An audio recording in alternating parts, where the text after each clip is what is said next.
queridos irmãos, a paz do Senhor. Permita-me, na rápida palavra de hoje, fazer uma homenagem aos pastores. Uma matéria qual escrevi, que está no meu blog, www.pastordanielnunes.com.br. Você pode ler, mas queria trazer, dentro da rápida palavra hoje, esta homenagem, chamada de pastor para pastor.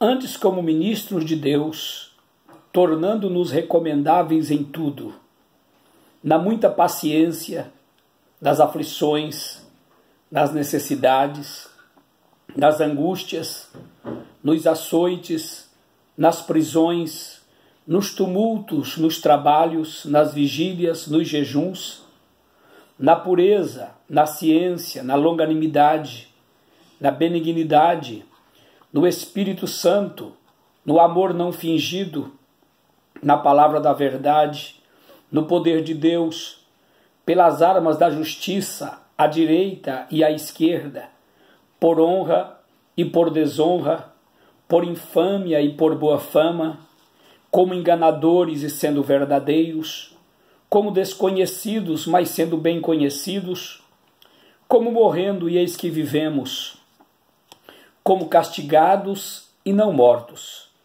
como contristados, mas sempre alegres, como pobres, mas enriquecendo a muitos, como nada tendo e possuindo tudo.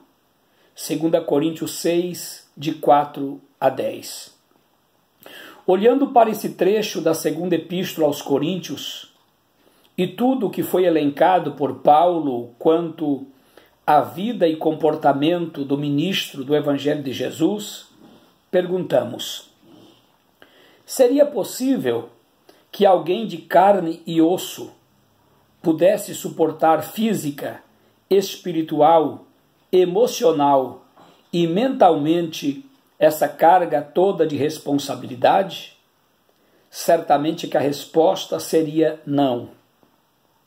Não há em hipótese alguma que um homem em sã consciência assuma tal responsabilidade, confiando em seus méritos, em suas forças físicas, mentais e emocionais. O pastor, esse homem chamado por Deus para cuidar das ovelhas do seu pasto, como disse Pedro, apacentai o rebanho de Deus que está entre vós, 1 de Pedro 5 e 2. Precisa confiar inteiramente na graça de Deus para o exercício dessa que é a mais sublime de todas as funções da face da terra. Missão essa que transcende os limites terrenais, sai da esfera da ciência humana, biológica e exata e galga patamares espirituais e celestiais. Há momentos que na vida do pastor, 2 mais 2 não é igual a 4. Há momentos na vida e ministério pastoral que o homem deixa de ser apenas homem para ser uma alma sedenta, um espírito angustiado, que precisa muito mais que remédios desenvolvidos pelos laboratórios químicos, pois ele está precisando da medicação do céu. E sendo do céu, não há laboratórios na terra que possa desenvolver essa medicina. Quem não se lembra das palavras de Jesus ao anjo da igreja em Laodiceia? Aconselho que de mim compres ouro provado no fogo, para que te enriqueças, vestidos brancos para que vistas, e não apareça a vergonha da tua nudez, e que unjas os teus olhos com colírio, para que vejas. Apocalipse 3,18. Existem alguns materiais que o pastor usa no exercício do ministério que não se encontra entre os homens. Não há fabricação na terra. Há alguns tipos de alimentos usados pelos pastores que é fabricado no céu. Diz a palavra: e quando o orvalho descia, De noite, sobre o arraial, o maná descia sobre ele. Números capítulo 11 e 9. Onde era fabricado o maná? Ainda hoje, existem alimentos sendo fabricados no céu, que os despenseiros, pastores chamados por Deus, os tomam para entregar à igreja do Senhor. A Bíblia diz que os homens nos considerem como ministros de Cristo e despenseiro dos mistérios de Deus. Sim, os pastores têm a difícil e sublime missão de entrar na despensa de Deus e extrair aquilo que as ovelhas precisam para o seu sustento espiritual. Relembrando as palavras de Jesus ao anjo da igreja em Laodiceia, ele fala de um tipo de ouro que não é ouro da terra, de um tipo de vestimenta que não são os vestidos deste mundo e de um tipo de colírio que não é fabricado por aqui, mas no céu. No céu há um movimento contínuo. A Bíblia fala de anjos que ministram aos que hão de herdar a salvação. Hebreus capítulo 1, 14. Sendo assim, há uma conexão muito fina entre o dono da igreja e o pastor chamado para esta tão sublime finalidade. Assim como o dono de uma grande empresa multinacional, que tem sua central, digamos, nos Estados Unidos da América, porém tem filiais por todos os continentes da Terra, e em cada um desses lugares tem seus gerentes de confiança para a distribuição de tudo o que a empresa precisa para a sua logística, bem como o produto que comercializa, tudo passa pela mão deste homem de extrema confiança do dono. Assim o pastor é esse representante de Deus na terra. Por isso mesmo Paulo diz-nos, requer-se-nos dispenseiros, que cada um se ache fiel. 1 Coríntios 4 e 12. E isso não é fácil, é humanamente impossível. Por isso mesmo, que apesar de toda a preparação psicológica pastoral, todos os cursos que possa e venha fazer, toda a capacitação humana nas ciências antropológicas, sociológicas, etc., jamais estará apto para tal missão. A missão pastoral é uma missão dos desafios impossíveis. Quando a medicina diz que não tem jeito, aí vem o pastor dizendo que Jesus vai fazer o milagre. Quando o país está em crise, as portas estão fechadas, vem o pastor dizendo que Deus vai abrir as portas. Se lermos o texto paulino do início desta mensagem, vamos ver que o que estamos discorrendo aqui está tudo contido ali.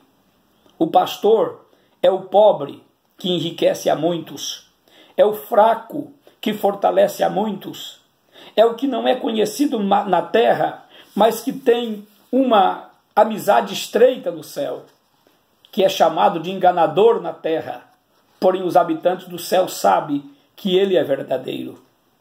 Só lembrando, naquele momento que Jesus disse que a filha de Jairo dormia, os que estavam na sala riram dele, zombaram dele. Parece que dá para dizer que alguém disse entre os demais, ele é um enganador. Não, nada disso. Ali estava a verdade encarnada entre os homens. Pastor que sofre, que chora, que ora nas madrugadas, que prega o verdadeiro evangelho, que ganha almas para o reino de Deus, que vai para as vigílias buscar a presença do Senhor, que cuida do rebanho que o Senhor lhe confiou, que é menosprezado por muitos, mas fala a verdade, mesmo que muitas vezes não é ouvido, que tira da sua boca para dar à igreja do Senhor, que ora pelos enfermos e vê os milagres de Deus, que expulsa demônios em nome de Jesus e alimenta a igreja com a boa doutrina, que é incansável na lide do ministério, que não busca seus interesses, mas o interesse de Jesus Cristo, pois sabe que foi constituído como bispo, não por homens, mas pelo Espírito Santo, para apacentar o rebanho de Deus, que ele resgatou com seu próprio sangue. Atos capítulo 20 e 28. Pastor que muitas vezes enfermo, cansado, entristecido, não para, não cede, não desanima, não diz que não dá, não diz que não pode, não diz que não tem, não mostra fraqueza, não reclama para alguém achar que ele é um coitadinho.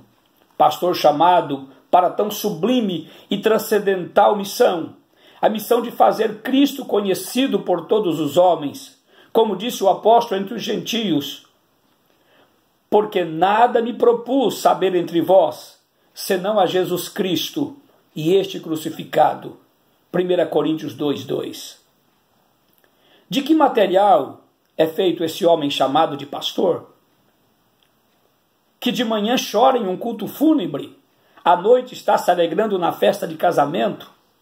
Como é que seu coração aguenta? Como ele suporta tais oscilações em suas emoções? Um homem que sabe que foi traído por uma ovelha, mas assim como Jesus chamou Judas de amigo na hora do beijo traidor, ele também chama de amigo, trata bem e ora por essa pessoa. Um homem que tem que se manter sempre na linha. Todos podem, menos ele. Ele é o pastor, o exemplo, o herói, o paradigma, o ícone. Todos o chamam de pai. A última palavra é a dele. Que tamanha responsabilidade. Se chora muito, o chama de chorão, de fraco. Se não chora, é seco. Falta-lhe espiritualidade, é cara dura. Se veste bem, é vaidoso. Se não, é desleixado.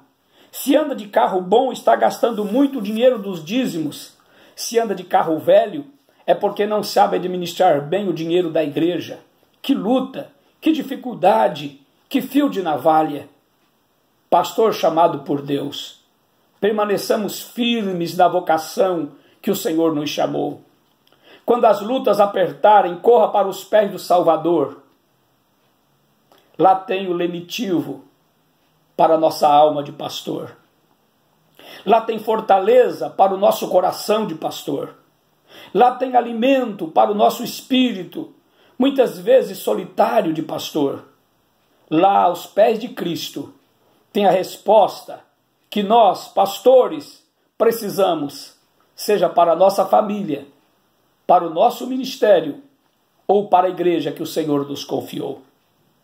E quando aparecer o sumo pastor, alcançareis a incorruptível coroa de glória.